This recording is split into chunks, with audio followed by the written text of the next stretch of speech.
Salam adik-adik, selamat pagi adik-adik kelas 1. Apa kabar kalian? Sehat ya?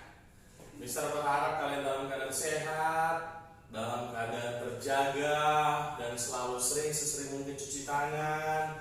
Kalau keluar kemana-mana pakai masker, dan selalu menjaga jarak.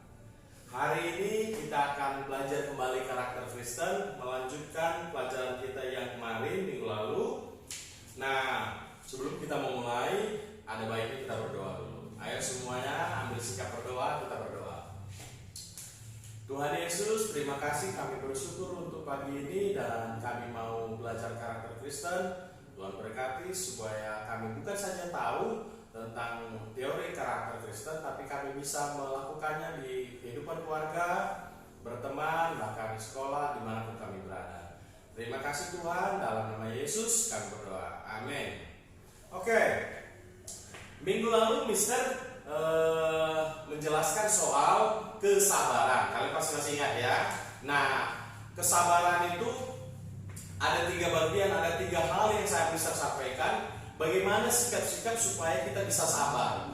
Yang pertama kemarin yaitu bersyukur. Bersyukur yaitu mau menerima keadaan kita, mau menerima kekurangan yang kita miliki, dan mau menerima kenyataan sesuatu yang gak bisa kita ubah lagi. Contohnya begini.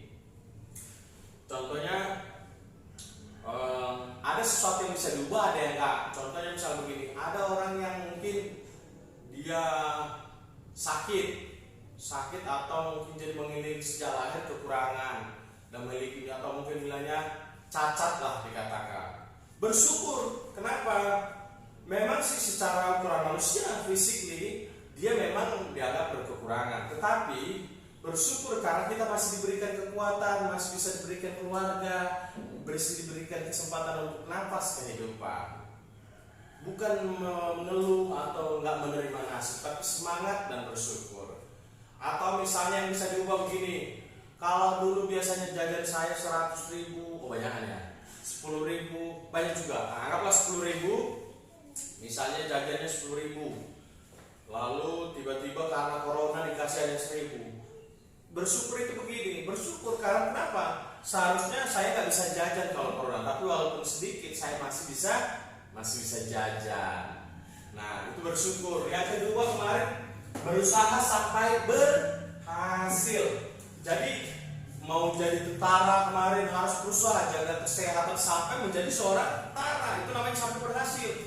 Atau misalnya kayak Marisa, bukan Marisa kelas 2. Misalnya Kristo mau jadi tentara katanya gitu, atau mau jadi polisi, harus memang jaga kesehatan, jaga fisik, rajin belajar supaya bisa jadi tentara atau polisi.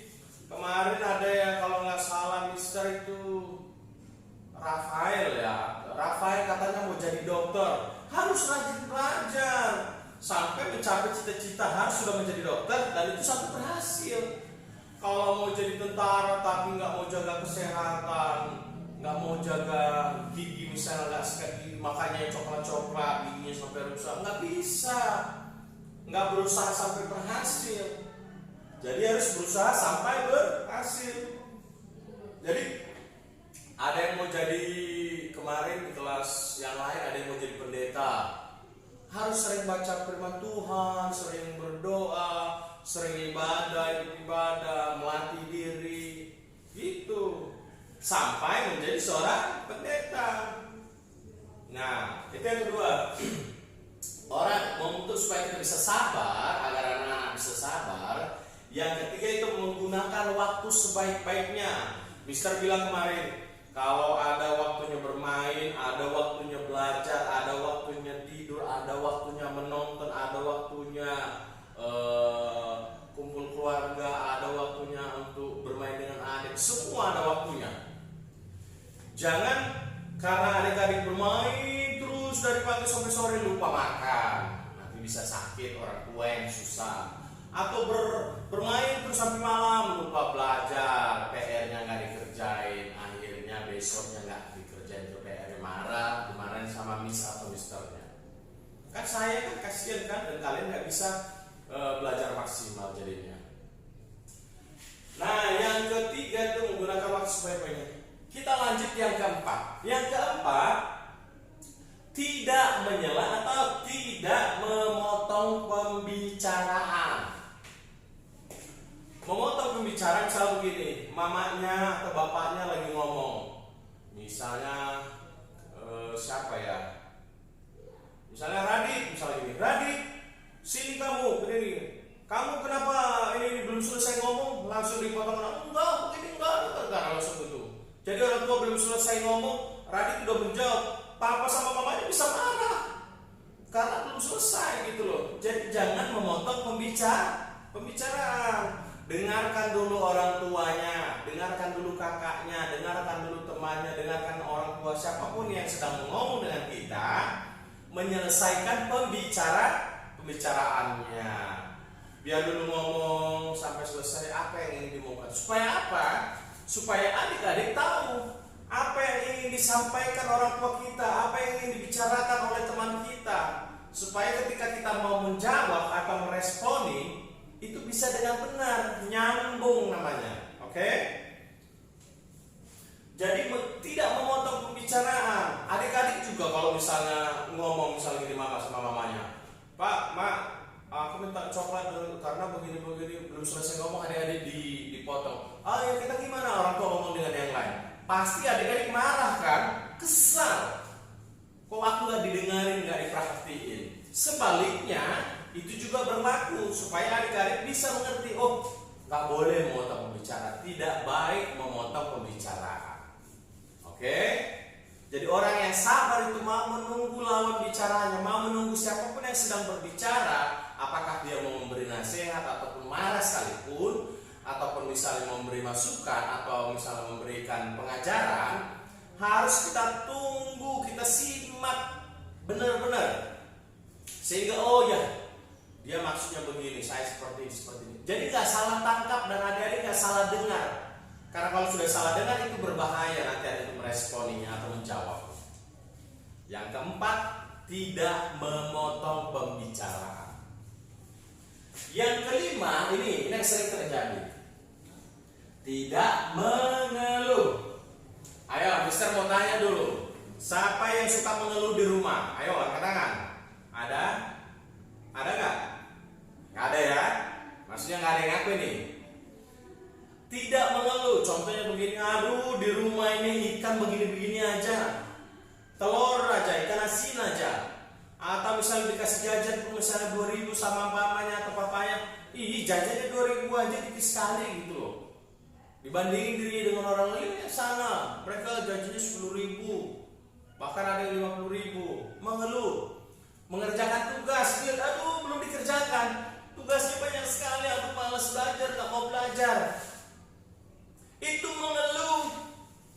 Kalau adik-adik ingin mencapai cita-cita, harus berjuang, harus bertahan dan gigih sampai berhasil. Kalau sudah dimulai dengan mengeluh, adik-adik gak mau lagi berjalan, gak mau. Walaupun misalnya ada pertanyaan atau soal PR yang mudah untuk dikerjakan, gara-gara adik-adik sudah mengeluh, sudah mulai malas, itu jadi susah gitu kelihatannya. Adik-adik sudah merasa aku berat soal ini, pekerjaan susah sekali, udah malas nggak dikerjakan. Adik-adik nggak mau melangkah. Itu namanya juga adik-adik sudah menyerah sebelum berperang. Jadi jangan mengeluh, nggak boleh mengeluh. Bersyukur seperti tadi, bersyukurlah sehingga adik-adik terlatih. Adik-adik semakin menjadi anak-anak yang tangguh, anak-anak yang penuh hati pejuang. Nanti kalau adik-adik sesuatu kelak menjadi orang yang pemimpin, adik-adik bisa mengatasi masalah apapun dan menyelesaikannya dengan baik, dengan bijaksana. Kenapa? Karena adik-adik sudah menjadi orang yang penuh dengan kesabaran. Adik-adik mempunyai sikap yang tidak mau mengeluh. Harus berjuang, terlebih saat ini adik-adik masa-masa pandemi corona. Orang tua susah bekerja, penghasilan menurun. Adik-adik harus bisa membantu dan tidak menjadi anak-anak yang mengeluh, tidak suka tidak menerima kenyataan, tidak suka mengeluh dengan keberadaan, kekurangan yang ada, tapi belajar menikmatinya, bersyukur. Sehingga adik-adik menjadi anak-anak yang membanggakan orang tua, anak-anak yang penuh ketangguhan. Oke? Mister berharap kalian semua ingat soal kesabaran ini dan dipraktekkan di rumah. Mister berharap ini bukan hanya sekedar pelajaran buat kalian, tapi sesuatu yang menjadi bekal hidup kalian ke depannya. Dan hari lepas hari kalian bisa menjadi anak-anak yang mampu memiliki kesabaran. Bagaimana caranya supaya kita bisa memiliki kesabaran? Yang pertama, supaya diingat, bersyukur senantiasa, berusaha sampai berhasil, menggunakan waktu sebaik-baiknya, tidak memotong pembicaraan, dan yang terakhir, tidak mengeluh. Mister berharap kalian bisa mengingat ini dan sering dibaca bukunya. Dan minggu ini tidak ada tugas, tapi Mister berharap bukunya sering dibaca dan anak-anak melatih diri di rumah sebagaimana kesabarannya supaya tetap terlatih dan anak-anak bisa menjadi anak-anak yang luar biasa. Sampai di sini kita ketemu minggu depan, dan Mister berharap kalian tetap sehat, jaga kesehatan, sesering mungkin cuci tangan, kalau kemana-mana keluar tetap pakai masker dan selalu berusaha jaga jarak. Terima kasih, Tuhan Yesus memberkati. Salam.